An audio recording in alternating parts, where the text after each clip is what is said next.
જે વિષય ઉપર મનન કરવાના છીએ તો મારો ઈશ્વર સાથેનો સંબંધ, ઈશ્વર પિતા સાથેનો સંબંધ, my relationship with heavenly father, ઈશ્વર પિતા સાથેનો મારો સંબંધ.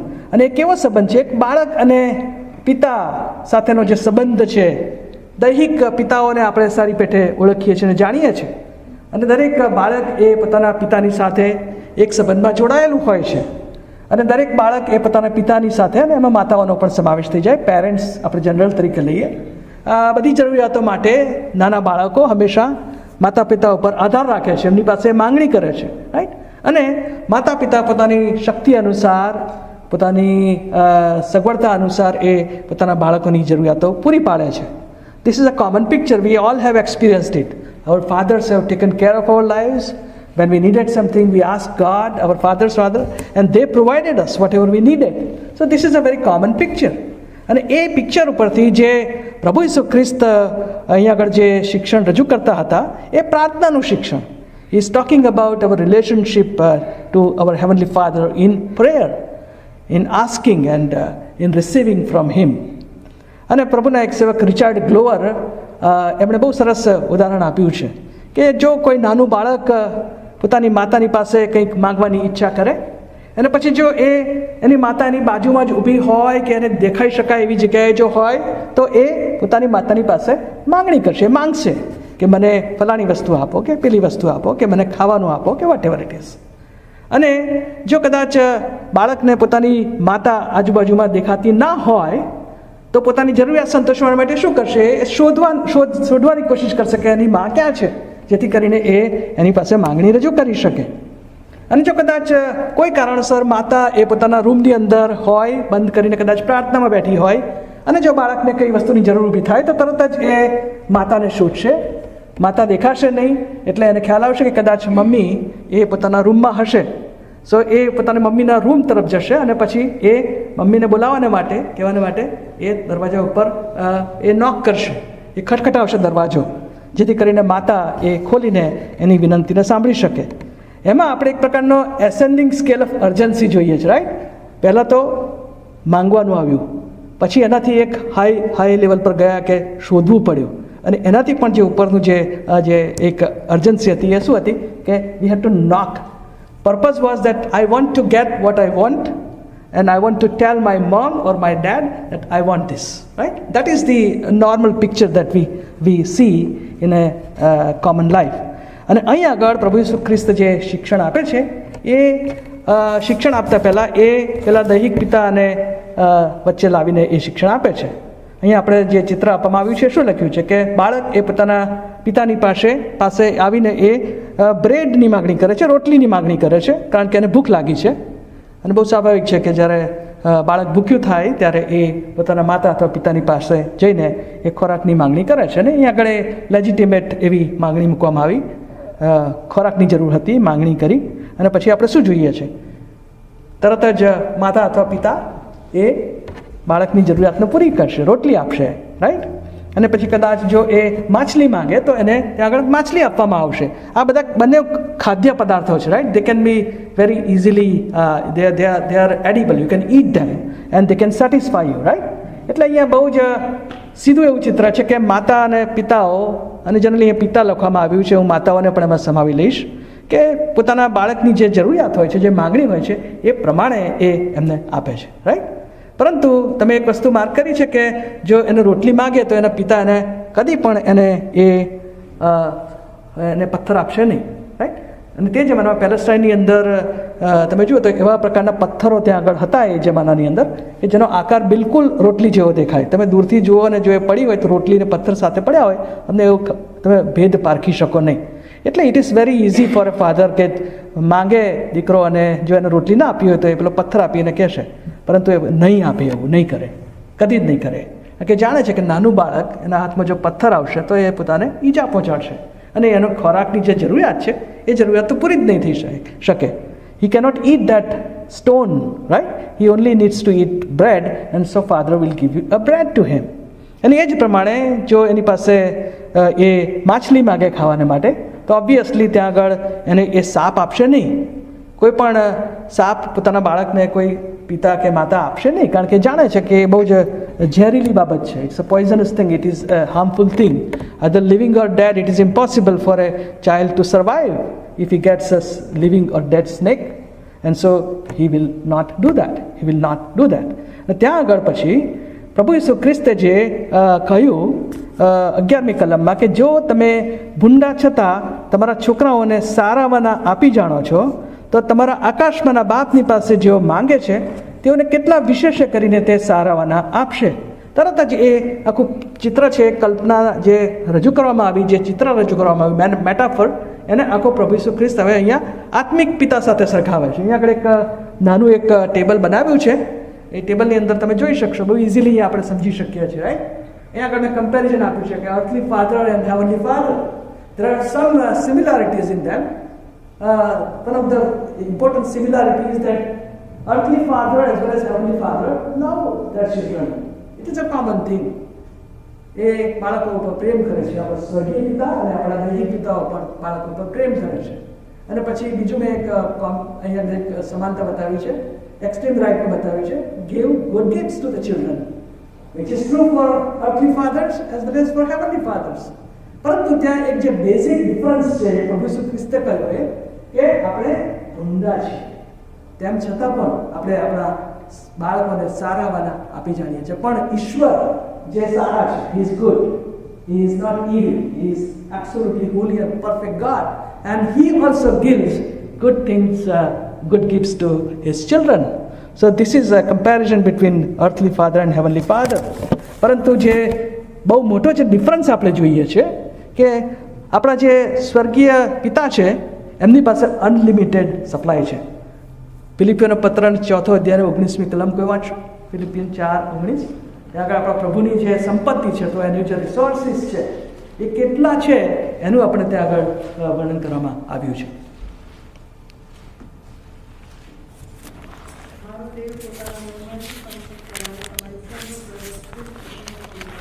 બરાબર, ત્યાં આગળ કહ્યું છે કે મારો દેવ પોતાના મહિમાની સંપત પ્રમાણે તમારી સર્વ ગરજ ખ્રિસ્ત ઈસુમાં પૂરી પાડશે. આપણો પ્રભુ એ અનલિમિટેડ રિસોર્સિસ ધરાવે છે, રાઈટ. અહીંયા લખવામાં આવ્યું છે, બાઇબલની અંદર લખ્યું છે કે પૃથ્વી તથા તેમાંનું જે છે તે સર્વ યહોવાનો છે. He is the owner of the whole universe. He has everything in his hand. He is unlimited in the way he can bless us and provide our needs. But our earthly fathers are limited in their resources. મને ખબર છે કે હું નાનો હતો અને મને મ્યુઝિકનો બહુ શોખ હતો નાનપણથી, અને મારા મિત્રોના મ્યુઝિકલ ઇન્સ્ટ્રુમેન્ટ્સ બોરો કરીને થોડું મ્યુઝિક શીખવાની મેં કોશિશ કરીને આવડ્યું પણ ખરું. અને મારા ફાધરને મેં ઘણી વાર કીધું કે પપ્પા મને એક તમે હાર્મોનિયમ લઈ આપો, અથવા તો તમે મને મ્યુઝિક સ્કૂલમાં મૂકો તો probably I can learn music in a systematic way. આ તો અત્યારે જાતે જ પોતે પ્રયત્ન કરીને શીખું છું, વગાડું છું. But my father was not in a position to do that. Neither he could buy me a harmonium. એટલે એમનો પગાર હતો નહીં કે એક હાર્મોનિયમ એ 1965-70s ની અંદર એ મને ખરીદીને લાવીને આપી શકે. Neither he had resources to put me in a music school, કારણ કે એમની સેલરી એટલી હતી નહીં કે એ કરી શકે. But when I think of my heavenly father, અને આ કલમ જ્યારે હું વિચારું છું, ફિલિપી 4:19, એટલે કહે છે કે મારો દેવ પોતાના મહિમાની સંપત પ્રમાણે તમારી સર્વ ગરજ ખ્રિસ્ત ઈસુમાં પૂરી પાડશે. He has unlimited supplies. Our heavenly father has unlimited resources, and so we are limited in what we can give to our children as parents, but our God, heavenly Father is unlimited in resources. He can provide everything and anything that he can, and he will definitely provide.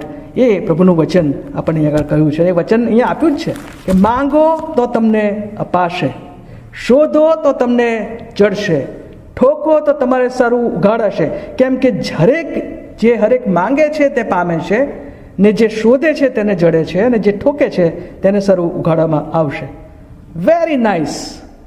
આ કલમો જ્યારે વાંચીએ ત્યારે આપણને બહુ આનંદ થાય, right. આપણને એમ થાય કે wow, I can ask anything and everything that I need and I want, and he has promised it. એણે લખ્યું જ છે આગળ કે માંગો તો તમને મળશે, શોધો તો તમને જડશે, ઠોકો તો તમારે સારું ઉઘાડાશે.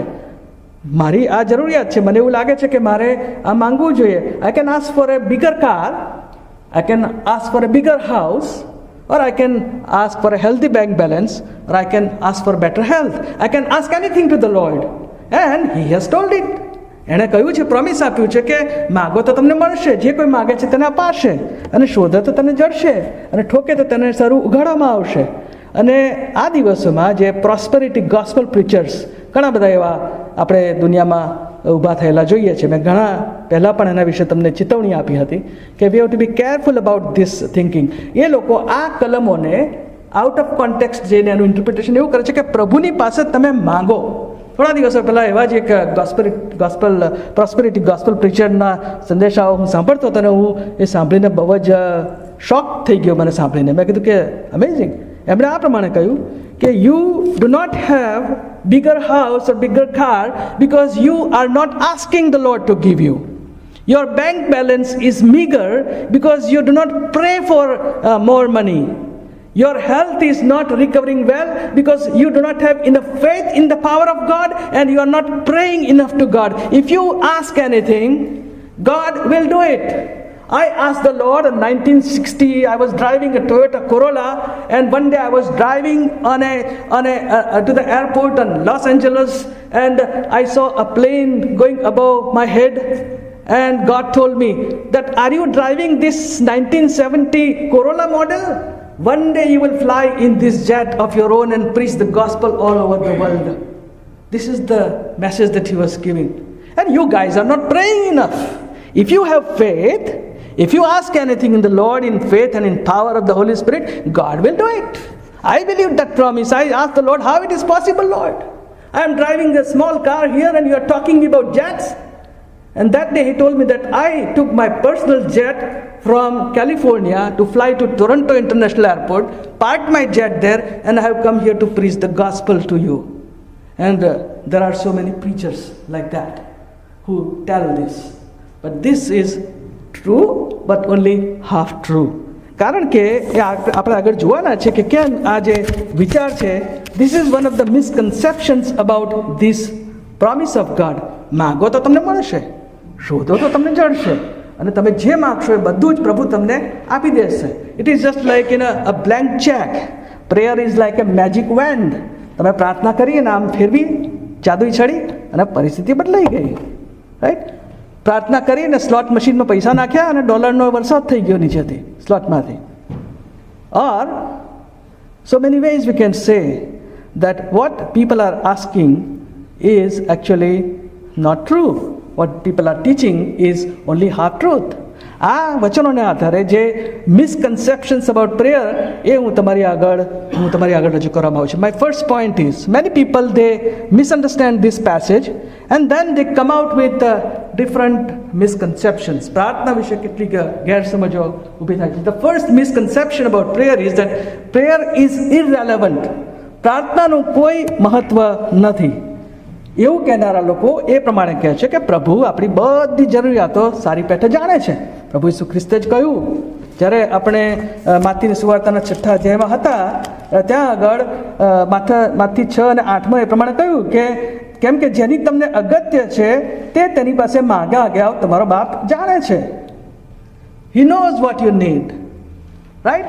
So if He knows everything that you need, you don't have to ask Lord and pray about it. Prayer is irrelevant. પ્રાર્થનાની કોઈ મહત્વ નથી કે પ્રાર્થનાની કોઈ જરૂરિયાત નથી. પરંતુ આ જે વિચાર છે એ વિચાર સાચો નથી. મહેરબાની કરીને જ્યારે હું પ્રીચ કરી રહ્યો છું, try to listen it in full context. તમારા વિચારોને બાજુ ઉપર આમ તેમ જતા અટકાઈને listen to me very very carefully, because if you listen in parts, probably you will misunderstand this whole concept. So I would want everyone to focus and listen to me very very carefully what I am teaching.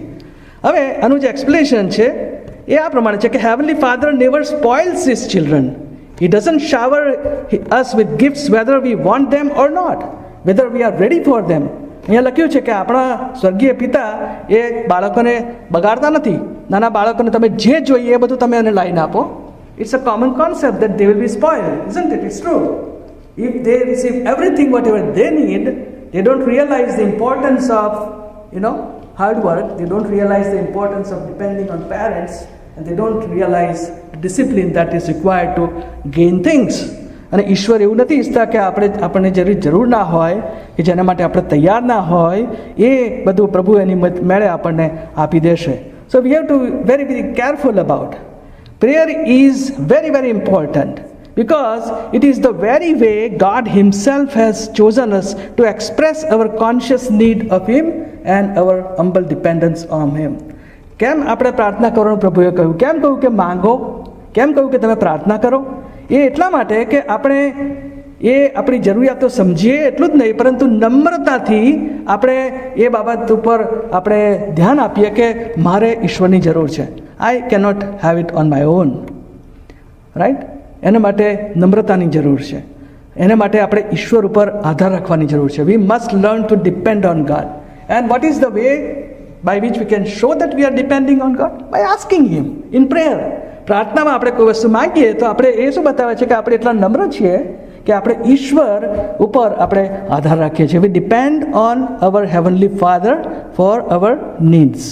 And so that is a humility. Actually, prayer is a humility, right? We require humility in prayer. We cannot go in prayer with pride. આપણે અભિમાન રાખીને પ્રાર્થનામાં જઈ શકીએ નહીં. જો આપણે પ્રભુ પાસે કંઈ માંગવું છે તો આપણે હંમેશા નમ્રતાથી અને પૂરેપૂરી સભાનતામાં જવાની જરૂર પડે કે પ્રભુ તું જ કરી શકે છે, હું અમારી પોતાની મેળે આ બાબત કરી શકતો નથી, હું તારા ઉપર આધાર રાખું છું. I am completely dependent on you and your power and your ability, and so I am here. I am asking you, requesting you that you please provide this thing. But He does want that we should pray. એટલા માટે પ્રભુએ આપણને કહ્યું કે માંગો તો તમને મળશે. It's a conditional thing, right? If you ask you will receive. Action અને રિએક્શનના ત્યાં આગળ પ્રિન્સિપલ છે ત્રણેય બાબતોમાં. If you ask you will receive. If you seek you will find. If you knock the doors will be open. So action is required from our side. We have to ask, we have to seek, we have to knock, and ultimately the reaction is from the God's side. We will receive, He will provide, we will find what we are looking for from Him, and the closed doors will be opened by God. And so prayer is not irrelevant, it is a relevant thing. આપણે સાથે બોલીશું, પ્રાર્થના મહત્વની છે. પ્રાર્થના મહત્વની છે. Prayer is relevant. Right? That's the first point that we must remember when we are studying this passage. અને પછી બીજી જે બાબત મેં આગળ કહી છે, યાકૂબનો પત્ર અને તેનો 4થો અધ્યાય અને તેની બીજી કલમ, ત્યાં આગળ એ કલમ મેં અહીંયા નોંધી છે, એ કલમ આપણે સાથે વાંચીશું. We'll all read that particular passage together. યાકૂબનો પત્ર અને તેનો 4થો અધ્યાય અને તેની બીજી કલમ. James 4:2 we are going to read together. Let us open our Bibles, please.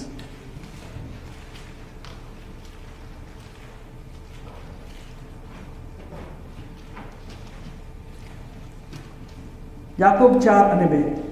તમે ઈચ્છા રાખો છો પણ તે તૃપ્ત થતી નથી. તમે હત્યા કરો છો અને લોભ રાખો છો પણ કંઈ મેળવી શકતા નથી. તમે લડાઈ ટંટો કરો છો પણ તમારી પાસે કંઈ નથી, કેમ કે તમે માંગતા નથી. જે છેલ્લો પાર્ટ છે આ કલમનો, એના તરફ હું તમારું ધ્યાન દોરવા માંગુ છું. Sometimes we don't receive because we do not ask. So God does want us to ask for our needs, right? અને એ આપણને તો પ્રભુએ જ કહ્યું છે. આપણે આગળ જોઈશું એ પ્રભુ ઈસુ ખ્રિસ્તે શીખવેલી પ્રાર્થનામાં ત્યાં આગળ આપણને માંગવા માટે કહેવામાં આવ્યું છે, give us this day our daily bread. God has told us to ask for it, right? That doesn't mean that God doesn't know that we need that thing and He will provide, right? એટલે એ બાબત આપણે ખાસ ધ્યાનમાં રાખીએ કે પ્રાર્થના એ બહુ જ મહત્વની બાબત છે. એ દ્વારા આપણે ઈશ્વર ઉપર આધાર રાખીએ છીએ. We proclaim our dependence on God. We acknowledge that He is the ultimate provider of what I need and I cannot do on my own. That is a dependence, humble dependence on God. And second important misconception that people have is that prayer is not necessary. હવે આ જે વિચાર છે કે પ્રાર્થનાની કોઈ જ જરૂરિયાત છે નહીં. We shouldn't be praying, we don't have to pray. અને એવું કેમ માને છે ઘણા બધા લોકો કે એ લોકો જ્યારે બીજા લોકોની તરફ દ્રષ્ટિ કરે છે કે જેઓ પ્રભુમાં નથી, દુનિયાના લોકો છે, રાઈટ? તમે જો એ લોકોને જુઓ તો તમને એવું લાગે કે એ લોકો કશી જ પ્રાર્થના કરતા નથી, છતાં પણ એ લોકો તંદુરસ્ત હોય છે, રાઈટ? બિઝનેસની અંદર સક્સેસ જાય છે, જોબની અંદર પ્રમોશન્સ મેળવે છે, સમૃદ્ધિ ઊભી કરે છે, પરીક્ષાની અંદર સફળતાઓ મેળવે છે, માધ્યમથી તંદુરસ્તી પ્રાપ્ત કરે છે, right? But this people are not praying. And so even if these people are not praying about it or not asking God or they are not depending on God for anything, they receive everything. ખેડૂત મહેનત કરે છે એના ખેતરની અંદર, એટલા માટે એને પાક મળે છે. એ પ્રાર્થના કરીને પાક નથી કરતો, રાઈટ? એ ખેતરમાં મહેનત કરે છે, એ ખેતરમાં એનું બી વાવે છે, એને ખેડે છે, એની પાછળ જે મહેનત કરવી પડે બધી કરે છે, રાઈટ? બટ બહુ ઓછા ખેડૂતોને આપણે એવા જોયા હોય કે પ્રાર્થના કરતા હોય. પ્રભુને ઓળખનાર ખેડૂતો પ્રાર્થના કરે કે પ્રભુ આ જમીનને આ બીજને તું આશીર્વાદિત કર. પણ જે સેક્યુલર જે ખેડૂતો છે એવા કેટલા ખેડૂત જે પ્રભુને ના ઓળખતા હોય, રાઈટ? અખ્રિસ્તી ખેડૂતો કેટલા બધા છે. દે don't pre about it. Do they pre about it? ના, મહેનત કરે છે અને ઓટોમેટિક બધું થયા કરે છે. ઈશ્વર એમના હકમાં એ કર્યા જ કરે છે. અને પછી બાળકની ડિલિવરી થવાની હોય ત્યારે we don't go to the pastor for a delivery. Do you? No. What you do is you find out a good gynecologist to go. અને પછી ગાયનેકોલોજીસ્ટ એના જ્ઞાનનો ઉપયોગ કરીને બાળકના જન્મની અંદર માતાને મદદરૂપ થાય છે. Do they pray about it? No. છતાંય બાળકનો જન્મ થાય છે સફળતાપૂર્વક. અને આપણને એવો પ્રશ્ન થાય, આ જ્યારે આપણે જોઈએ છીએ ત્યારે આપણને શું લાગે કે આ બધા જ લોકો પ્રાર્થના કરતા નથી અને છતાંય બધું મેળવે છે, રાઈટ?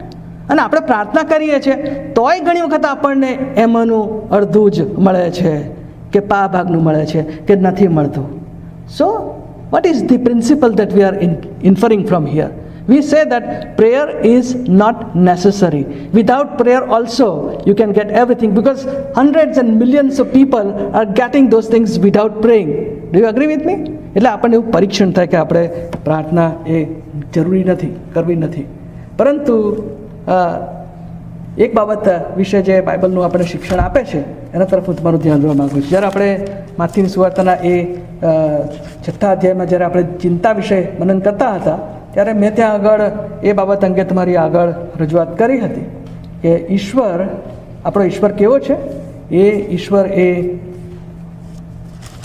ભલા તથા ભૂંડા ઉપર એ પોતાનો સૂરજ ઉગાવે છે. માથીની સુવાર્તા 5મો અધ્યાય અને તેની 45મી કલમ ત્યાં લખે છે કે એ માટે તમે આકાશમાંના તમારા બાપના દીકરા થાઓ, કારણ કે તે પોતાના સૂરજને ભૂંડા તથા ભલા ઉપર ઉગાવે છે ને ન્યાયી તથા અન્યાયી ઉપર વરસાદ વરસાવે છે. અને જીવનનો શ્વાસ ચલાવવાને માટે જે હવાની જરૂર પડે છે એ પણ ઈશ્વરે બધાને આપી છે. અને એ શું બતાવે છે કે એમાં ઈશ્વરે કદી ડિસ્ક્રિમિનેશન નથી કરતા કે આ ખ્રિસ્તી નથી એટલે એની પર સૂરજ નહીં ઉગાવું, કે આ અખ્રિસ્તી વ્યક્તિ છે એટલે એના ખેતર પર વરસાદ નહીં, ખાલી ખ્રિસ્તીઓના ખેતર પર વરસાદ વરસાવીશ, કે પ્રભુને ઓળખનાર લોકોને જ હું આશીર્વાદ આપીશ. આ બધા જે આશીર્વાદો છે they are called creation gifts. Let me tell you why these gifts are given. They are common gifts for the creation of God. God has created all of us in His image, right? ઈશ્વરે આપણને બધાને એની પ્રતિમા પ્રમાણે ઉત્પન્ન કર્યા છે. પછી એ હિન્દુ કુટુંબમાં જન્મ્યા હોય, ખ્રિસ્તી કુટુંબમાં જન્મ્યા હોય, મુસ્લિમ કુટુંબમાં જન્મ્યા હોય, as a human being the word of God tells us that we all are created in the image of God. Do you agree with me? So when we are created in the image of God, there are certain basic life requirements that are fulfilled by God for everyone. These are called creation gifts. ઈશ્વરે એ બધું બધાને માટે આપ્યું છે. લોકો એના માટે પ્રાર્થના કરે કે ના કરે છતાંય સૂરજનો પ્રકાશ એમને મળશે. લોકો પ્રાર્થના કરે કે ના કરે તો એ વરસાદ વરસશે અને એમની ભૂમિ ઉપર પાક પાકશે. લોકો પ્રાર્થના કરે કે ના કરે તો પણ એમને હવા મળવાની છે. અને પ્રભુના બાળકોને પણ આ બધા જ આશીર્વાદો આપ્યા છે. This are all common creation gifts that is common for every human being. God is not making discrimination there કે ભાઈ આ પ્રાર્થના નથી કરતા એના માટે તો એને હું આ ના આપું, because they are called common creation gift. બસ ત્યાં આગળ જ વાતનો અંત આવી જાય છે. But there are some other gifts which are called redemption gifts. ઉદ્ધારના જે કૃપાદાનો અને ઉદ્ધારની જે ભેટ છે એ આ બધા આપણા જે અખ્રિસ્તી મિત્રો જેમના ઉપર પ્રભુ સૂરજ ઉગાવે છે, વરસાદ આપે છે, they are not receiving those gifts. કેમ નથી મળતા? કારણ કે જે redemptive gifts are not for everyone. It is for those who ask for it. પ્રભુનું વચન આપણને ત્યાં આગળ કહે છે, રોમિયોના પત્રને તેનો પહેલો અધ્યાય તેની 12મી કલમમાં ત્યાં આગળ આપણને એ કહેવામાં આવ્યું છે. રોમી 1 અને 12 ત્યાં લખવામાં આવ્યું છે. Sorry, it should be 10 and 12. My apologies for it. રોમિયોના પત્રને તેનો 10મો અધ્યાય અને એની 9મી કલમ. Even that verse is correct. Romans 10:9. જો તું તારે મોઢે ઈસુને પ્રભુ તરીકે કબૂલ કરીશ અને દેવે તેને મુએલામાંથી પાછો ઉઠાડ્યો એવો વિશ્વાસ તું રાખીશ તો તું તારણ પામીશ. જો એ કન્ડિશન આપી છે. કોણ તારણ પામી શકે? Not everyone who asks for it, who confesses that Jesus Christ is the Lord and Savior and he invites him in his life, only those can receive that gifts. અને એ પછી તારણ પામ્યા પછી જે પોસ્ટ સલ્વેશન બ્લેસિંગ્સ છે, તારણ પામ્યા પછીના આશીર્વાદો, પ્રભુનો પવિત્ર આત્મા, આત્મિક આશીર્વાદો પ્રભુ ઈસુ ખ્રિસ્તમાં, પાપોની ક્ષમા, ભૂંડાઈથી અને પાપથી છુટકારો, શાંતિ, પ્રેમ, આનંદ, પ્રેમ અને ભલાઈ. These gifts are not automatically given to everyone. They are called redemptive gifts, and that is only reserved for Christians who put their faith and trust in the Lord Jesus Christ as their Savior. And so, when we look at those people who are perhaps more prosperous than us in the world, but they are less blessed than us because we have been blessed in the Lord Jesus Christ. And these gifts are only for those who ask for it. તમારે ને મારે એના માટે પ્રાર્થના કરવી પડે છે. પ્રભુ પવિત્ર આત્માને મેળવવા માટે આપણને પ્રભુએ કહ્યું છે પ્રાર્થના કરો. પ્રભુ પવિત્ર આત્માના ફળો આપણા જીવનમાં ઉત્પન્ન થયા માટે આપણે પ્રાર્થના કરીએ છીએ. આપણે કંઈ પાપ કરી બેસીએ તો આપણે પ્રાર્થના કરીએ છીએ, પ્રભુ તું મને માફ કર, forgive me, right? When we ask those things, only those things are given to people who are actually saved by the power of God. And so these gifts are not for everyone, but these gifts are only for those who ask for it. અને પછી આગળ વધીએ આપણે. પ્રભુએ આપણને કહ્યું છે, પ્રભુએ શીખવેલી પ્રાર્થનાની અંદર ત્યાં આગળ બંને પ્રકારના કૃપાદાનો માટે માગણી કરવામાં આવી છે. આપણી ભૌતિક જરૂરિયાતો, રોજની રોટલી, એ પણ કહ્યું કે આજની રોટલી આજ તું અમને આપ, રાઈટ? અને પછી પ્રભુ ઈસુ ખ્રિસ્તે જે પ્રાર્થના શીખવી એમાં શું કહ્યું છે કે તું અમને પરીક્ષણમાં ન આવવા દે પણ ભૂંડાથી મારો છુટકારો કર. સો these are two double fold prayers that we have to do. The physical needs also is important, and so we should pray for it, but more important are spiritual needs. આપણી આત્મિક જે જરૂરિયાતો છે, પાપોની ક્ષમા અને ભૂંડાથી છુટકારો, એ આપણે વધારે એના માટે પ્રાર્થના કરવી જોઈએ. કારણ કે કદાચ ભોજન આપણને જો ના મળે, રાઈટ, તો આપણે કંઈ ભૂખે મરી જવાના નથી. ઘણા બધા લોકો દુનિયામાં એવા છે કે જે ખોરાકના માટે પ્રભુ પાસે પ્રાર્થના કરતા નથી. નાસ્તિક લોકોને આપણે કદી પણ પ્રાર્થના કરતા નહીં જોઈએ. They will not pray for their physical needs, still they get their meals, right? અને કેટલાય લોકોને આપણે જોઈએ છે કે પ્રાર્થના કરીને પ્રભુનો આભાર માનતા નથી ખોરાક ખાતા પહેલાં. They don't say grace and still they get whatever they are નહીં. દે કોઈ ભૂખે નથી મરી જતા, અને અમે આપણે પણ નહીં મરી જઈએ. પરંતુ એ આપણને પ્રભુએ એટલા માટે કહ્યું કે એ આપણે એ દૈહિક જરૂરિયાતો માટે ઈશ્વર ઉપર સંપૂર્ણપણે આધારિત છે, એની આપણને પ્રભુ સમજ આપવા માટે. We are 100% dependent on God for our physical needs. કારણ શું લખે છે કે જો પ્રભુ તમને ને મને સામર્થ્ય ના આપે તો આપણે એક ક્ષણ પણ આપણે આપણી જરૂરિયાતો માટે કામ કરી શકીએ નહીં, રાઈટ? એ આપણે જો તંદુરસ્તી ના આપે તો આપણે એક ક્ષણ ઊભા રહી શકીએ નહીં. એ બધું જે આપનાર છે એ તો ઈશ્વર છે. પ્રભુએ કહ્યું છે કે દરેક ઉત્તમ દાન એ ઈશ્વર તરફથી હોય છે. God is the giver of all the good gifts. પરંતુ જો આપણે પાપની માફી જો આપણને ના મળે અથવા તો જો ભૂંડાઈથી આપણો જો છુટકારો ના થાય તો that will actually result in eternal destruction. આપણો વિનાશ થઈ જાય. And so those gifts are more important. So we should be asking both type of things. Not only what we need, physical needs, as well as our spiritual needs. And that is very, very important. Because we acknowledge our physical dependence on God by asking for our needs. We pray for forgiveness and deliverance because these gifts are given only in answer to prayers, and because without them we are completely lost. So prayer is not unnecessary. આપણે પ્રાર્થના બોલીશું કે પ્રાર્થના એ જરૂરી છે. પ્રાર્થના જરૂરી છે. લેટ્સ સે પહેલો મુદ્દો આપણે કયો જોયો હતો? પ્રાર્થના મહત્વની છે, રાઈટ. અને બીજો મુદ્દો કયો છે? પ્રાર્થના એ જરૂરી છે. It is important to pray. It is not unnecessary to pray. We must pray. અને પછી જે ત્રીજો જે મિસકન્સેપ્શન છે, પ્રેયર ઇઝ અનપ્રોડક્ટિવ. આ બધા મેં વિચારો એ જ્હોન સ્ટોટ, જેમણે ક્રિશ્ચિયન કાઉન્ટરકલ્ચર પુસ્તક લખ્યું છે, એના બેઝ ઉપર મેં આ વિચારો અહીંયા લીધા છે. I should acknowledge that.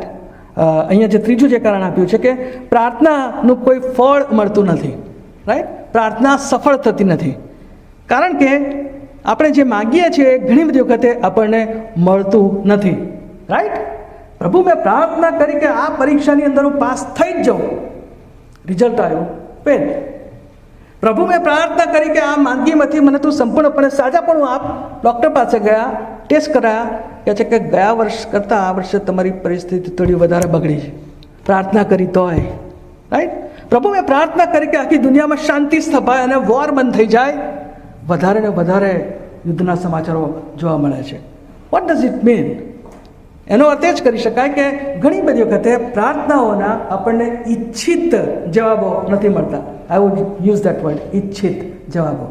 આપણે શું વિચારીએ છીએ કે જ્યારે પ્રાર્થના કરીએ એટલે આપણે જે પ્રમાણે ઈચ્છા રાખતા હોય એ જ રીતે પ્રભુએ આપણી પ્રાર્થનાનો જવાબ આપવો જોઈએ. અને જ્યારે એ જવાબ ના મળે તો આપણે એમ કહીએ છીએ કે પ્રાર્થના એ કશું પરિણામ લાવતું નથી અને એટલા માટે એની કોઈ જરૂર નથી. હવે હું પ્રાર્થના નહીં કરું. પ્રભુ પાસે માંગ્યું અને પ્રભુએ ના કહી દીધું અને ના સાંભળી મારી પ્રાર્થના. હવે પ્રાર્થનાનું કોઈ મહત્ત્વ હું જોતો નથી અને એટલા માટે હું હવે કશી પ્રાર્થના કરીશ નહીં. જો મને હકારાત્મક જવાબ મળે તો હું પ્રભુનો આભાર માનું છું અને વધારે પ્રાર્થના કરું છું. પણ જ્યારે નકારાત્મક જવાબ મળે છે ત્યારે આપણે નિરાશ થઈને એવું માનીએ છીએ કે પ્રાર્થના કરવાથી કશું વળતું નથી. So why should we pray? We shouldn't pray because we are not getting. Prayer doesn't work. પ્રાર્થના કશું કામ કરતી નથી. The problem is of unanswered prayers. પ્રભુએ આપણને જે અહીંયા કહેવામાં આવ્યું કે માંગો તો તમને મળશે, શોધો તો તમને જડશે અને ઠોકો તો તમારા સર ઉગાડવામાં આવશે, આપણને એવું લાગે છે કે એ બહુ સાચું લાગતું નથી. So we are tempted to give up. પરંતુ જ્યારે આપણે પ્રાર્થનાના વિષય ઉપર મનન કરીએ છીએ ત્યારે આ જે કલમો છે એને આઉટ ઓફ કોન્ટેક્સ્ટ લઈને સમજવાની કદી પણ કોશિશ કરવી જોઈએ. Let me tell you that Bible gives specific conditions of answering prayers. We'll look into that one by one. The first condition, we are not going to read those passages. માર્કની સુવાર્તા અને તેનો 11મો અધ્યાય અને 24મી કલમ. ત્યાં આગળ પ્રભુ ઈસુ ખ્રિસ્તે કહ્યું કે જ્યારે તમે પ્રાર્થનામાં કંઈ માંગો છો ત્યારે એ તમને મળી ચૂક્યું છે એવો તમે વિશ્વાસ રાખો તો એ આપણને આપવામાં આવશે. અને પછી યાકૂબ 1 અને 6 ની અંદર લખવામાં આવ્યું છે કે સંદેહ રાખ્યા વગર વિશ્વાસથી માંગવું, રાઈટ. કારણ કે જે માણસ સંદેહ રાખે છે, શંકા કુશંકા કરે છે પ્રાર્થના કરતી વખતે, તો એ કરશે નહીં, પ્રભુ એની પ્રાર્થનાનો જવાબ નહીં આપે. વી have to have complete faith in God. V cannot doubt in his abilities when we are praying, right. જે શંકા કુશંકા કરી શકે છે કે એવા માણસને પ્રભુ તરફથી કંઈ મળશે એવું એને ધારવું ને એવું લખ્યું છે.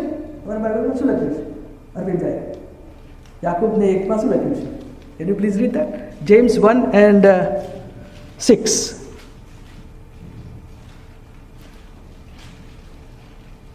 યાકૂબ 1 અને 6. પરંતુ કંઈ પણ સંદેહ રાખ્યા વગર વિશ્વાસથી માગવું, કેમ કે જે કોઈ સંદેહ રાખે છે તે પવનથી ઉછળતા થતા અફડાતા સમુદ્રના મોજા જેવો છે. અને પ્રભુ તરફથી તેને કંઈ મળશે. આગલી કલમમાં લખ્યું છે એવું? એવા માણસે પ્રભુ તરફથી તેને કંઈ મળશે એવું ન ધારવું. Simple. So if we have doubts in our prayer, if we don't have enough faith, we will not receive the answers that we are looking for. Second condition, Yohan 15 અને 7. ત્યાં આગળ પ્રભુ ઈસુ ખ્રિસ્તે પેલું ચિત્ર આપ્યું છે ઉત્તમ દ્રાક્ષાવેલાનું, કે જેમ ડાળી વેલામાં રહ્યા વિના ફળ આપી શકતી નથી તેમ તમે વેલામાં રહ્યા વિના, મારામાં રહ્યા વિના ફળ આપી શકતા નથી. અને ત્યાં આગળ પ્રભુ ઈસુ ખ્રિસ્તે એક ત્યાં કન્ડિશન આપી છે, જો તમે મારામાં રહો અને જો મારું વચન તમારામાં રહે તો તો તમે જે માંગો છો તે તમને મળશે. એવું લખ્યું છે બાઇબલની અંદર, right? It is a condition. In order to have our answered prayers, in order to receive the answers to our prayers, we must abide in Christ, and His word also has to abide in our hearts, in our lives. એ વચનને આપણા હૃદયની અંદર, જીવનની અંદર અને આપણા practical લાઈફની અંદર એને આપણે સ્થાન આપીએ. અને એ જો આપણે કરીએ છીએ તો એ ચોક્કસ પ્રભુ પ્રાર્થનાનો જવાબ આપે છે. અને પછી 1 યોહાન 3:22, યોહાનના પત્રના પહેલા પત્રના 3 અધ્યાયની 22મી કલમ, ત્યાં આગળ પણ આ પ્રમાણે લખવામાં આવ્યું છે. 1 John chapter 3 and verse 22, ત્યાં લખ્યું છે કે અને જે કંઈ આપણે માગીએ છીએ તે તેની પાસેથી આપણને મળે છે, કેમ કે આપણે તેની આજ્ઞાઓ પાળીએ છીએ અને તેની નજરમાં જે પસંદ પડે છે તે કરીએ છીએ. જોયું?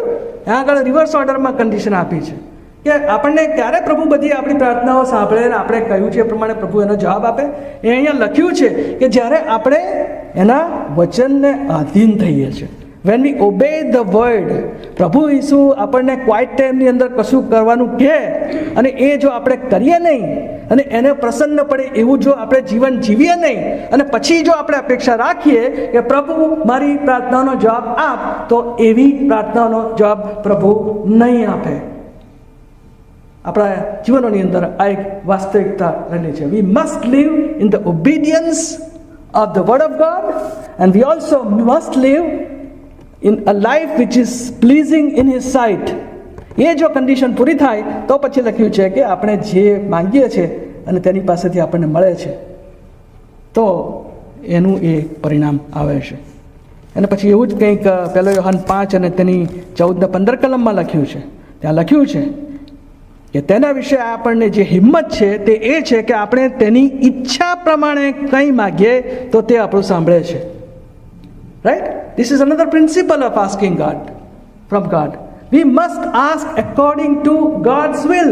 દરેક વસ્તુને માટે ઈશ્વરની ઈચ્છા શી છે એ જાણીને એ પ્રમાણે પ્રાર્થના કરવી તો એ ચોક્કસ આપણી પ્રાર્થનાઓ સાંભળે છે. અને 15મી કલમમાં લખ્યું છે કે જો આપણે જાણીએ કે જે કંઈ આપણે માગીએ તે સંબંધી તે આપણું સાંભળે છે તો આપણે તેની પાસે જે માગ્યું છે તે આપણને મળે છે એ પણ આપણે જાણીએ છીએ. If V ask anything according to gods will, he will do it. અને એટલા માટે જે પ્રોસ્પેરિટી ગોસ્પલના જે લોકો છે એ લોકોની મુશ્કેલી શું છે? They eliminate God's will from the prayer. કોઈ બાબતમાં ઈશ્વરની ઈચ્છા છે કે નહીં એ વસ્તુની બાજુ પણ મૂકી દો. તમે પ્રભુ પાસે માંગ્યું છે કે મને વધારે મોટો મકાન જોઈએ, પ્રભુ આપવું જ પડશે, તમે કહ્યું છે વચનમાં તમે, so I must have it. But is it a will of God for you to have a bigger house or a bigger car? You are not worried about God's will. We are not worried about God's will in our lives, and we are asking for something which is not according to God's will, and God will not hear that prayer, period, because it is not according to His. એની ઈચ્છા છે કે નહીં એ બાબત માટે? એની ઈચ્છા છે કે નહીં કે હું ડિગ્રી મેળવું કે નહીં, કે હું પરીક્ષામાં સફળતા હાંસલ કરું કે નહીં? ઘણી બધી વખતે ઈશ્વરની ઈચ્છામાં ન હોય અને એટલા માટે એ પ્રાર્થનાનો જવાબ આપણને એ આપતા નથી. Right?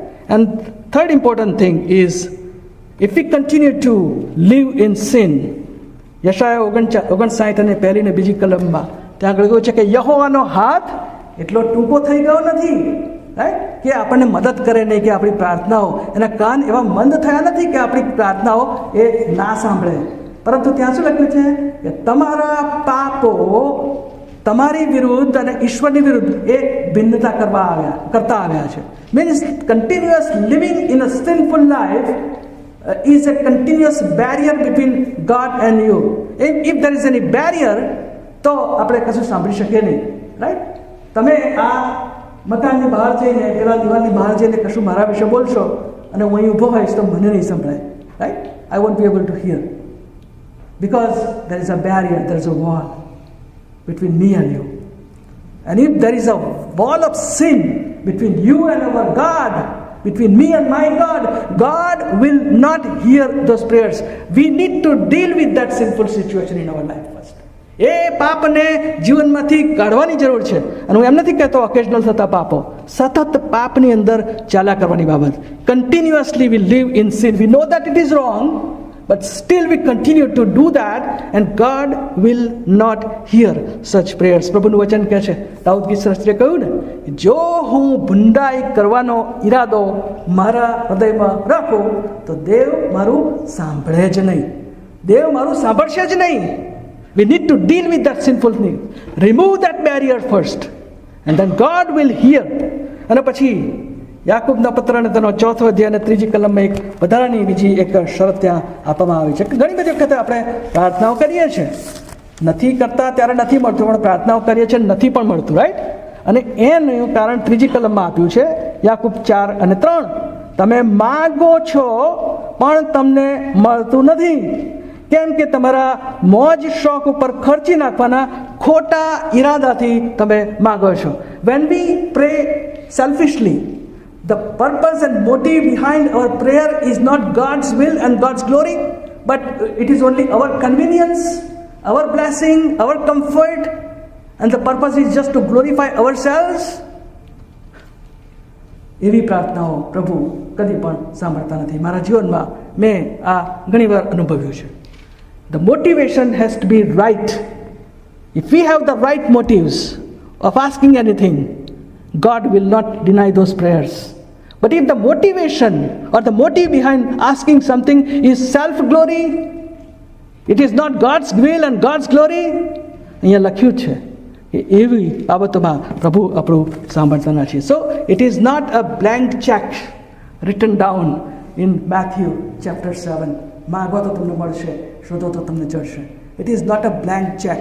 These are the conditions associated when God answers every prayer. So when we have that kind of situation, what should be our attitude? What should we do? Best thing is pray a prayer for wisdom. યાકૂબનો પત્ર અને તેનો 17મો અધ્યાય, પહેલો અધ્યાય અને તેની પહેલી 17મી કલમમાં ત્યાં આગળ લખ્યું છે, યાકૂબ 1:17. ત્યાં આગળ આપણને એક બાબત એવી છે કે જે ઈશ્વર કદી પણ એને માટે નકાર કરતા નથી, અને એ લખ્યું છે કે એ આપવામાં આવે છે. યાકૂબ 1:17. કોઈ કહી શકશે કે કઈ બાબત છે?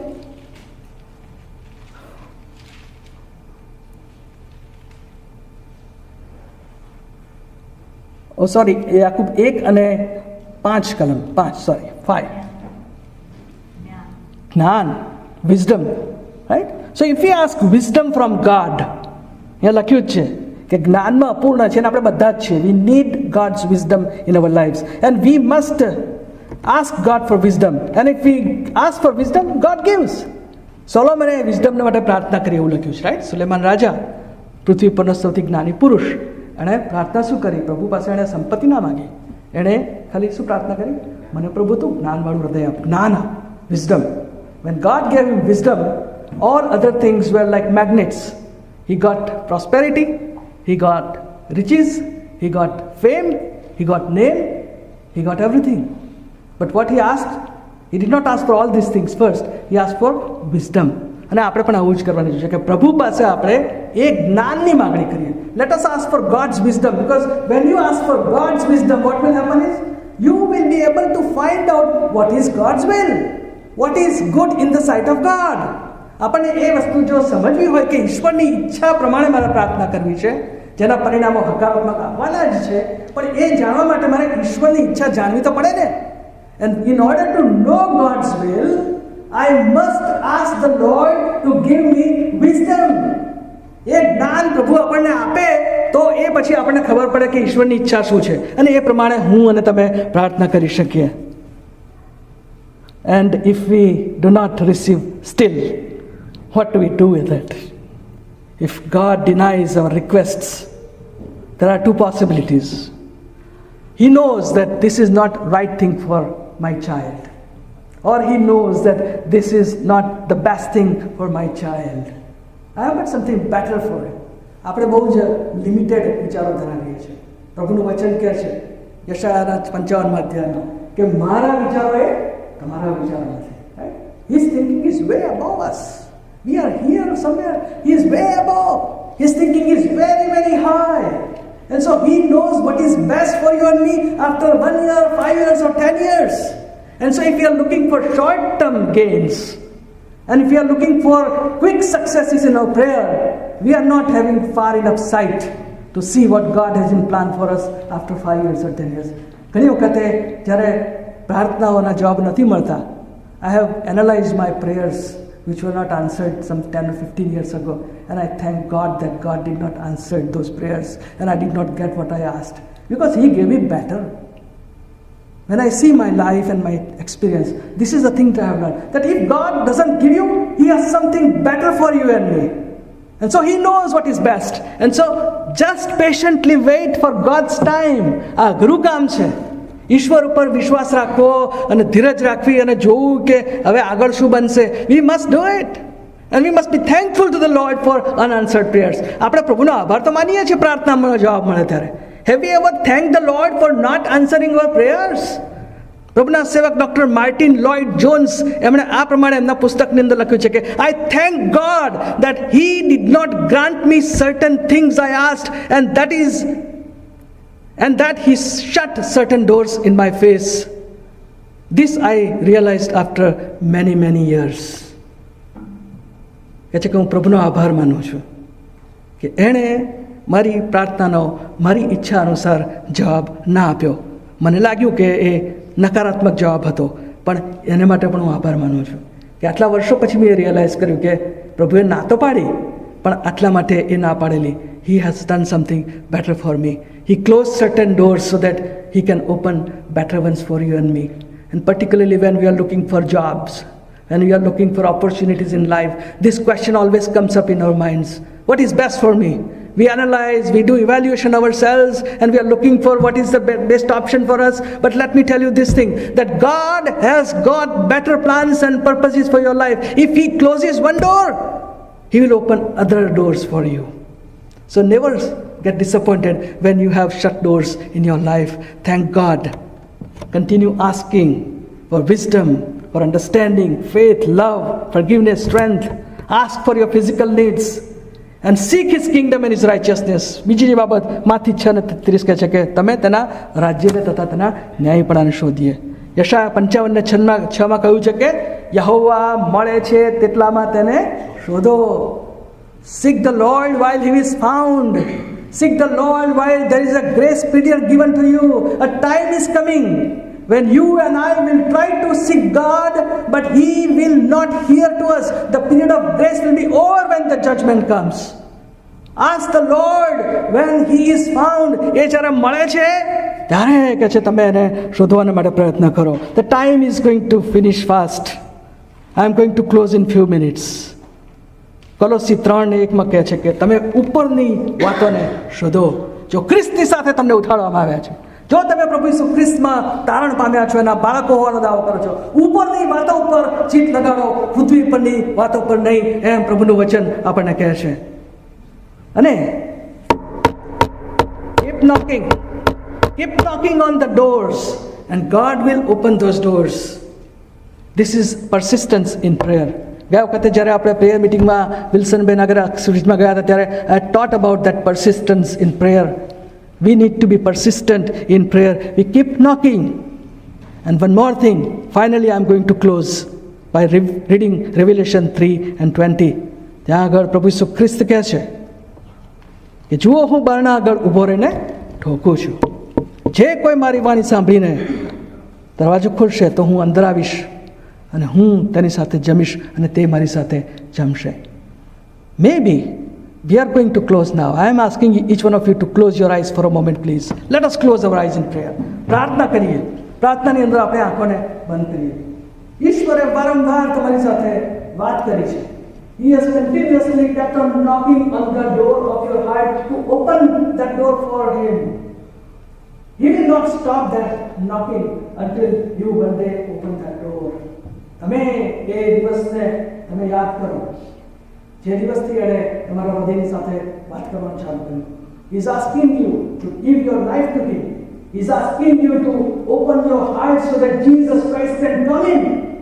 He will continue to keep knocking until you open that door for Him and allow Him in your life, in your heart, as Lord and Savior.